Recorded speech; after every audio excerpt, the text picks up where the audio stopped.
the devil's list of all the witches in England. Just as Tail Gunner Joe's list of 160,000 communists or heterosexuals or whatever it was shaped the domestic policy of his nation, so Matthew Hopkins made a thriving living chasing down witches and, to a lesser extent, warlocks in East Anglia 300 years ago. Hopkins was paid £23 for a day's work at a time when the average wage was sixpence a day. He was an industrious witchfinder and hanged 68 women in Suffolk and 100 in Bury St Edmunds. In the fiscal year of 1665 to 66, Matthew Hopkins made over £1,000.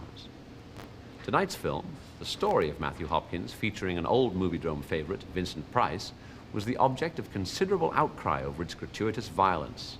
When it first came out, it was embroiled in a controversy similar to that surrounding Michael Powell's infamous Peeping Tom. Today, inevitably, in the wake of the Freddy saga, Friday the 13th, and Michael Douglas, it seems relatively tame. Vincent Price is, as you might imagine, the best thing in it. Untroubled by his accent, he cuts a swath through England during the Civil War, behaving for all the world like a misogynist serial killer and would-be parliamentary appointee. Witchfinder General was made by Tygon British Pictures.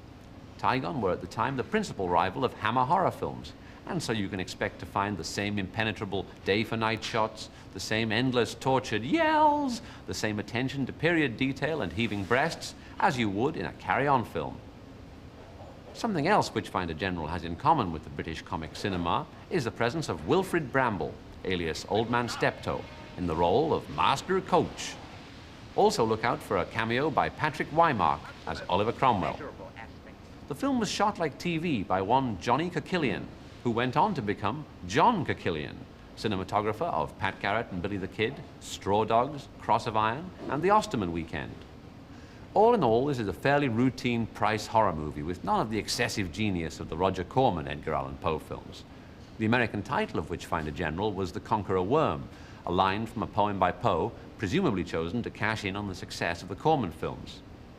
Nevertheless, it has a certain cultish fame and is a pretty pervasive warning against over-associating with black cats or stoats. Witchfinder General, directed in 1968 by Michael Reeves, who at the time was one of the great hopes of British cinema. He died shortly after finishing this film.